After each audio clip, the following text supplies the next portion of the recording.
رجاء رجاء رجاء اشتركوا في القناة وفعلوا الجرس علشان يوصلكوا كل جديد.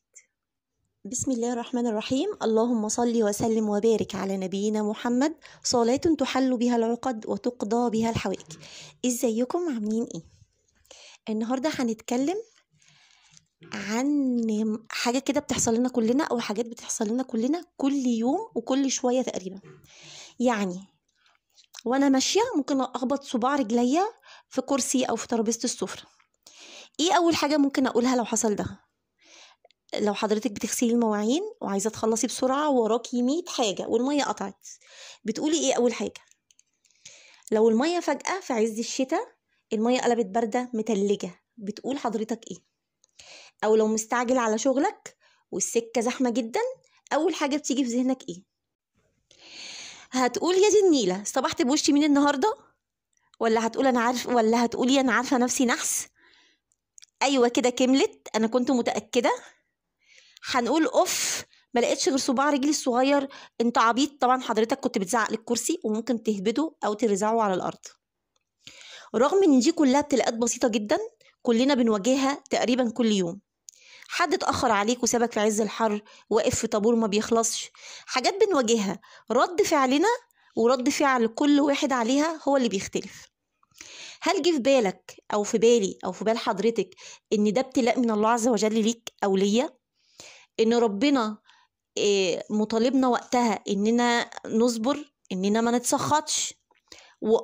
احنا بنتسخط، الكلام اللي اتقال دوت ده تسخط على اقدار الله عز وجل. كل حاجة بتحصل لنا، كل تفصيلة في حياتنا بتعد قدر من الله عز وجل لينا، واحنا مطالبين ان احنا نحسن استقبال اقدار الله. يعني نسترجع ونقول إنا لله وإنا إليه راجعون، اللهم أجرني في مصيبتي واخلفني خيرا منها. هو أنا هقول كده لما رجلي تتخبط ولا المية تقطع أو كده؟ دي ابتلاءات صغيرة بندرب نفسنا بيها، بدرب نفسي وحضرتك تدرب نفسك وبتدرب أولادك إني لما أتخبط وأقول أوف بقى وبرطم بكلمتين إن ده تسخط. الحاجات الصغيرة دي هي اللي هتخلينا لو ثبتنا فيها هتخلينا نواجه ابتلاءات أكبر من كده. هتثبت في الكبيرة ازاي لما انت في الصغيرة بتتسخط؟ يعني ما يكونش ربنا باعت لك ابتلاء عشان يكفر ذنوب او تاخد بيه حسنات، فحضرتك تبرطم بكلمتين فتاخد ذنوب اكتر، ما تبقاش مخبوط وعليهم حبة سيئات على المشي. لما ما يكونش بقى التأخير على الشغل، لا انت حضرتك متأخر على الطيارة والمرور مش زحمة، لا العربية اللي انت راكبها اتعطلت. احنا كده طلعنا بالابتلاء شوية لحد ما بنوصل للابتلاءات اللي الله عز وجل نفسه سماها مصيبة، وربنا ما يكتبها علينا يا رب ولا يكتبها على حد غالي علينا، اللي هي الموت، فقد الناس. المصيبة اللي ربنا قال عليها فعلا مصيبة. لو احنا يعني احنا مش هنثبت في الحاجات الصغيرة، في الحاجات الكبيرة دي هنعمل ايه؟ احنا لازم نربي نفسنا ونربي اولادنا اننا نصبر عند الشدائد. الحاجات الصغيرة يا جماعة مكفرات ذنوب حتى بالشوكة. الرسول صلى الله عليه وسلم، ولو ذكر الرسول لازم نصلي عليه، اللهم صل وسلم وبارك على نبينا محمد، قال لنا ان هي بتكفر ذنوبنا. حتى الشوكة الصغيرة دي ربنا جايبها علشان تكفر لحضرتك سيئاتك. فلما انا اتسخط ايه اللي هيحصل؟ لما ابن حضرتك يتخبط ويعيط ونعلمه يقول الحمد لله، ولا اللي احنا نمسك الحاجة اللي خبطته ونفضل نضرب فيها؟ كده بنطلع الولد معتوه. دي أول حاجة. ثانيا الولد لما يكبر لا قدر الله يحصل له ابتلاء مش هيثبت، ودينا شفنا اللي حصل مع رحمة.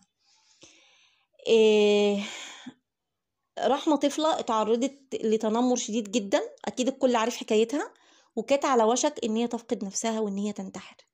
لما يجي ولد في ثانوية العامة عامل كل اللي عليه، مذاكرة وسهر وخد بكل الأسباب، ويجي لا قدر الله يسقط وبنلاقيه انتحر.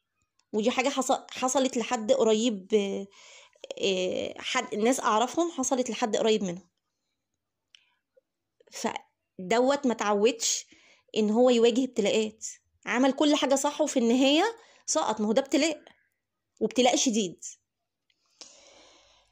فالانتحار دلوقتي بقى في الأطفال وفي المراهقين. ربنا يحفظ ولادنا كلهم يا رب. الولاد دول احنا مش لاقيينهم في كيس شيبسي، لازم ندربهم على ازاي يعرفوا يتعاملوا مع الابتلاءات الصغيرة، ازاي يقدروا يقولوا الحمد لله في عز ما هو موجوع، يستحضر ان ده ابتلاء من ربنا، مش مجرد انا اتخبطت وبرطمت بكلمتين وخلاص.